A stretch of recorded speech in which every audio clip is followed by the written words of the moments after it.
ओम श्री सद्गुरुदेवाय नमः। हरे परमात्मने।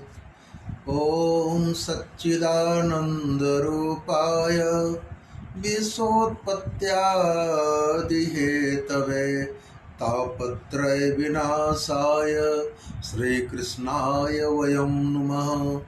ओम वाडपीरं नटवरवपो करुणयो कर्णिकारं बिभ्रदास कनकः कपिशं वैजन्तीं च मालां रन्ध्रानवेनुरसुधया पुरीयन् गोपवन्दे वृन्दावनस्वपदरमणं प्राविशद्गीतकीर्तिः।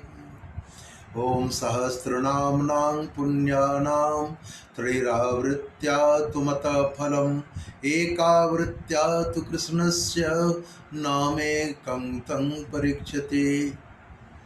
आज का विषय है सदगुरु कबीर साहब जी महाराज कहते हैं, साधो ऐसो ही गुरु भावै। आज के ज़माने में गुरुओं का बाढ़ आया हुआ है, लेकिन गुरु कैसा होना चाहिए, गुरु का संस्कार कैसा होना चाहिए, गुरु का सद्विचार कैसा होना चाहिए।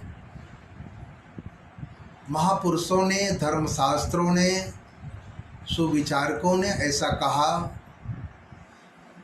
कामी क्रोधी लालची इनसे न भक्ति होय, भक्ति करे कोई सूरमा जात वरण कुल खोय। कामी क्रोधी लालची ऐसे लोगों को बिल्कुल महापुरुषों ने पहले ही इसको तजने को कहा।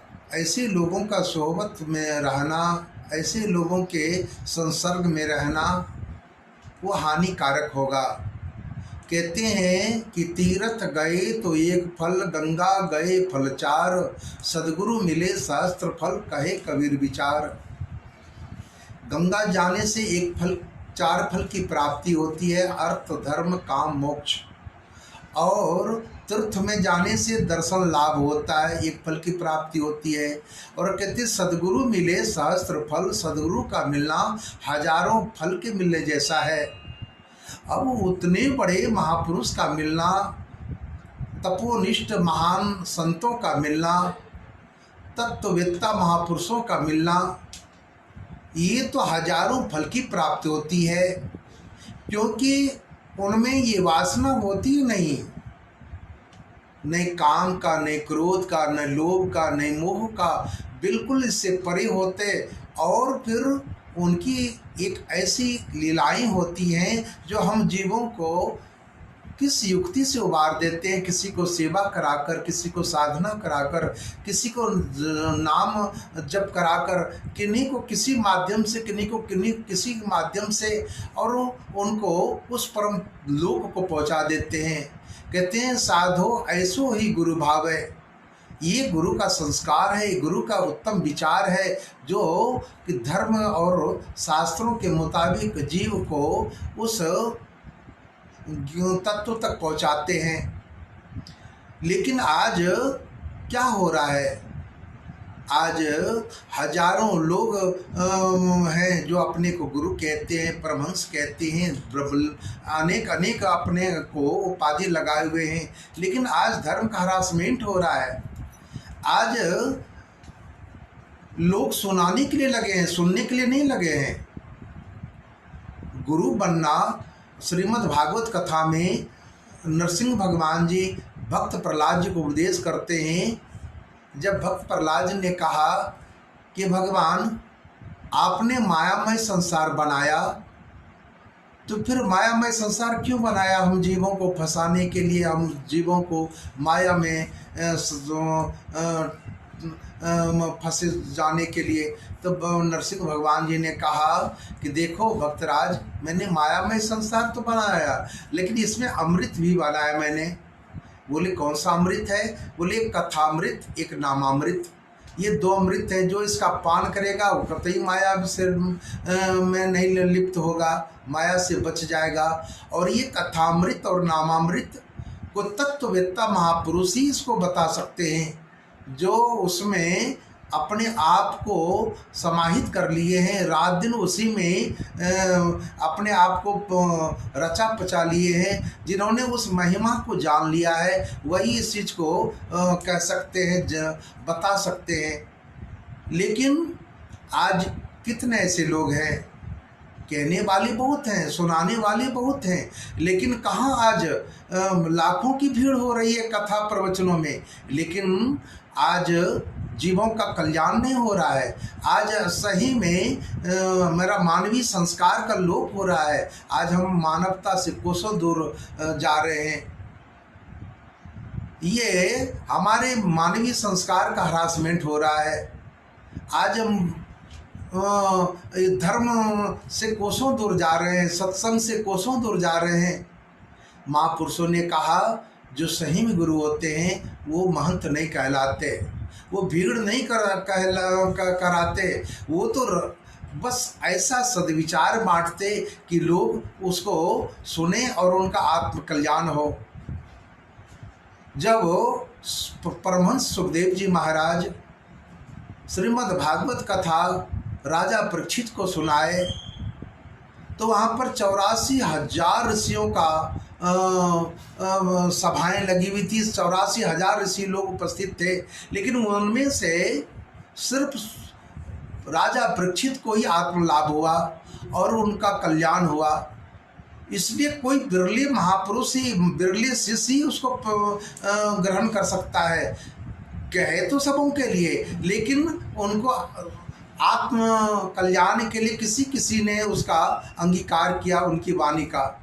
महापुरुष तो हरि नाम का खजाना लुटाते हैं, राम नाम के हीरे मोती संत लुटावे गली गली, ले लो रे कोई राम का प्यारा मैं बिखराऊं गली गली। महापुरुष तो हर जगह हरि नाम का रसास्वादन करा रहे हैं, लेकिन हाँ शायद कोई बिरले लोग ही उसे चखते हैं, उसको रसास्वादन करते हैं, अंगीकार करते हैं। ये तो बहुत बड़ी बात है। और सद्गुरु मिलना जीवन में कहते हजारों फल की प्राप्ति है। सद्गुरु मिलना बहुत दुर्लभ है, बहुत दुर्लभ है। आज तो गुरुओं का ऐसा बाढ़ आया हुआ है, आज लाखों लाख लोग गुरुवाई में लगे हुए हैं, लेकिन बहुत कठिन बात है। नरसिंह भगवान ने कहा भक्त प्रहलाद से कि प्रहलाद बेटा गुरु बनना, कहते हैं उसका आप पाप त्रैत्राप तीनों गुरु को वहन करना होता है।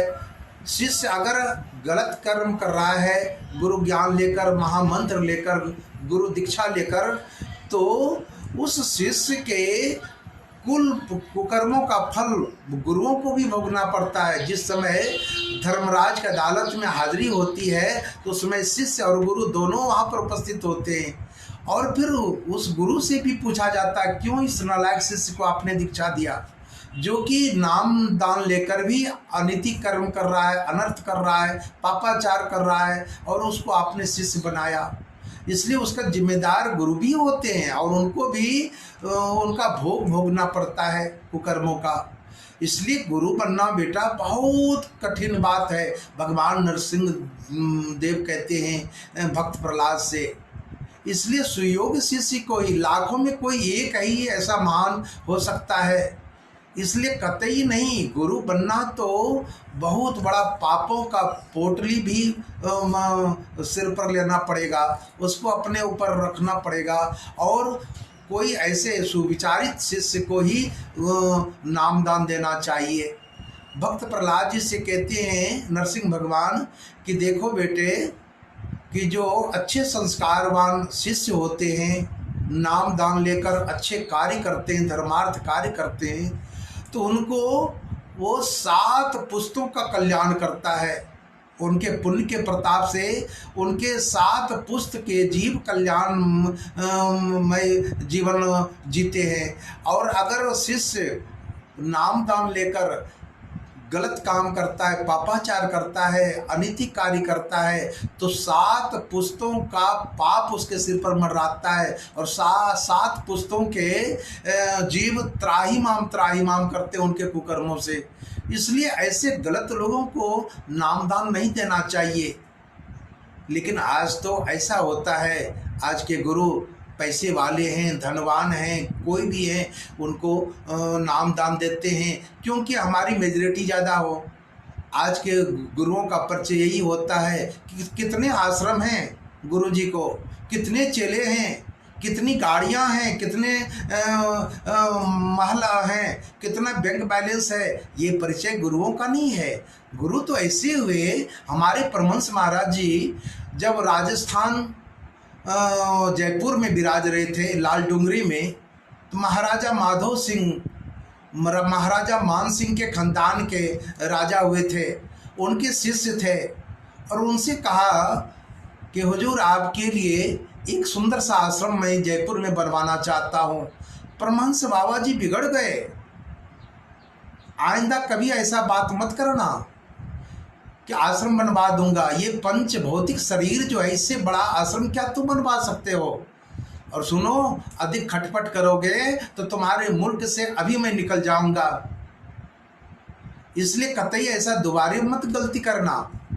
और फिर उन्होंने क्षमा मांगा महाराजा माधव सिंह जी ने, और अपना ताज उतार कर उनके चरणों में रख दिए कि महाराज गलती हो गई, आइंदा ऐसा कभी बात नहीं करूंगा। और आज के गुरु अगर कोई चेले लाखों रुपया दे दें, हजारों रुपया दे दें, तो अपनी साधुता तख्ते पे चली जाती है, उनकी पूजा करने लगते हैं। ये साधुता नहीं है, ये धर्म मेरा नहीं कहता, मेरा शास्त्र ऐसा नहीं कहता। हकीकत हकीकत होती है, सत्य के लिए और हकीकत के लिए, धर्म के लिए जो मुनासिब हो वो कार्य होनी चाहिए।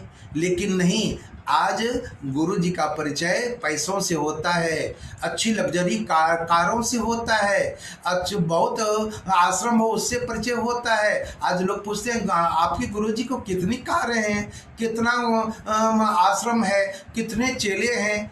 आज तो सुनने को यही मिलता है हमारे गुरु जी करोड़ों शिष्य हैं, आज 50 आश्रम हैं, विदेश जाते हैं, प्लेन से साल में 10 बार विदेश जाते हैं। ये परिचय नहीं है गुरुओं का। बहुत बड़ी बात है गुरु बनना, बहुत बड़ी बात है। कितने जीवों के पाप को हरण करने की कैपेसिटी गुरुओं में होती है। कहते सदगुरु नाम जहाज हैं, चढ़े सो उतरे पार। सदगुरु तो ये जहाज और बेड़ा के रूप में उनको प्रमाण दिया गया है कि कितने कितने लोग उस पर सवार होंगे, उनके आप पाप त्रैताप को वहन करने का उनमें कैपेसिटी होती है। ये गुरुओं का परिचय होता है। परमहंस बाबा जी ने श्री नंगली निवासी भगवान जी के लिए ऐसा ही कहा था कि बेटा तुम्हारे शरीर से करोड़ों करोड़ों जीवों को लाभ होगा। अब बताइए वो कितने तपे तपाए महापुरुष थे जो उन्होंने ऐसा कहा, और उनको ऐसा आदेश दिया, आज्ञा दिया अपने ऐसे महान लाल के लिए, सुयोग्य शिष्य के लिए, श्रीनंगली निवासी भगवान जी के लिए। और आज करोड़ों करोड़ों लोग को लाभ, आत्म लाभ हो रहा है। उनके समाधि पर, श्रीनंगली निवासी भगवान जी के समाधि पर नंगली साहब लोग जाकर माथा टेकते हैं, अरदास होते हैं, उनसे विनतें करते हैं, उनकी मुरादें पूरा होती है, लौकिक पारलौकिक दोनों हस्तियां प्राप्त होती हैं। लेकिन आज हम नकल कर रहे हैं कि हम बहुत बड़े परमहंस हैं, बहुत बड़े गुरु हैं, बहुत बड़ी हमारी हस्तियां हैं, इतने ये हैं। कभी उन महापुरुषों ने ऐसा परिचय अपना नहीं दिया। उन्होंने कहा सब मेरे गुरुदेव महाराज की लीला है, सब हमारे परमहंस महाराज जी की कृपा है, उन्हीं के रहमो कर्मों का ये फल है। लेकिन आज उतने बड़े महापुरुषों की गाथा को गाना चाहिए, उनके आदर्शों के, उनके गुरु भक्ति के वो व्यक्तित्व को याद करना चाहिए कि उन्होंने अपने गुरु के आदेश पर 13 वर्षों तक कैसे अपने को खपा दिया। एकदम मरना सन्न हो गए, लेकिन बिल्कुल आदेश से हटे नहीं। जो उन्होंने हुक्म फरमाया था कि मैं जब तक नहीं लौट कर आऊँ तब तक आप यही रहना। और नंगला पदी में उन्होंने 13 वर्षों तक अखंड तप किया। कहते सदगुरु वैद्य वचन विश्वासा, संचम यह न विषय की आशा। सदगुरु के वचनों पर विश्वास करो, ऐसे तत्ववेत्ता महापुरुष ने जिनको कहा और उन्होंने आज्ञा पालन किया, एकदम अखंड तप में ओला वृष्टि ठंड गर्मी बरसात हर मौसम में गुरु की आज्ञा में लगे रहे नीम पेड़ के नीचे और 13 वर्षों तक अखंड तप किया। आज उन्हीं के पुण्य का प्रताप है, आज सारे करोड़ों करोड़ों लोग आज आत्मलाभ प्राप्त कर रहे हैं, उनको सुख शांति मिल रही है, अमन चैन मिल रहा है, सुकून मिलता है उनके दर पर जाने पर। ये सदगुरु की आज्ञा पालन का ही प्रताप है। इसलिए सदगुरु तो ऐसे महापुरुष को सदगुरु कहा जाता है और इनको मानना चाहिए। बाकी तो बहुत सारे ऐसे हैं, हम सदगुरु हैं, हम हमारी ये उपाधि है, हम मंडलेश्वर हैं, हम शंकराचार्य हैं। नहीं नहीं नहीं, बहुत बड़ी बात है गुरु बनना, बहुत बड़ी बात है। गुरु बनना सहज नहीं। जिनके लिए भगवान शंकर ने कहा नौ गुरोर्धिकम तत्वम नौ गुरोर्धिकम तपः तत्व ज्ञानात् परम नास्ति तस्मै श्री गुरुवे नमः। हे पार्वती, गुरु तत्व से बढ़कर कोई तत्व नहीं है। उस तत्व को आज हम मजाक बना दिए हैं, छोटी छोटी बातों में अपने को महान डिग्री दे बैठे हैं। कितनी बड़ी बात स्कंद पुराण में शंकर भगवान ने माँ पार्वती से कहा, गुरु ब्रह्मा गुरु विष्णु गुरुर्देव महेश्वर। गुरु ब्रह्मा विष्णु महेश के सदृश होते, लेकिन आज गुरुओं की उपाधि को इतना सहज बना देते हैं। संतों ने कहा गुरु सोई जो प्रेम पंथ दिखावे, गुरु सोई जो अगम लखावे, गुरु सोई जो परम धाम पहुँचावे। ऐसे गुरु को गुरु कहा गया। और ये नहीं कि हमें इतना आश्रम, इतनी गाड़ियाँ, इतने चेले, ये एड्रेस गुरु का नहीं है, ये दुनियावी एड्रेस है। इससे हमें बचना है। कबीर साहब ने कहा कि बहुत गुरु हैं यही जग माई, हरे शिष्य धन दुख को नाही। बहुत गुरु हैं शिष्यों के धन को हरण करने वाले, लेकिन परम धाम को पहुंचाने वाले कितने गुरु हैं, इसकी बात करो। ये तो विरले कोई ऐसा हो सकता है। इसलिए हम उन महापुरुषों के आदर्शों को याद करें, उनके चरित्र और उनके सुसंस्कार को याद करें, और उन्हीं से मेरा कल्याण होगा।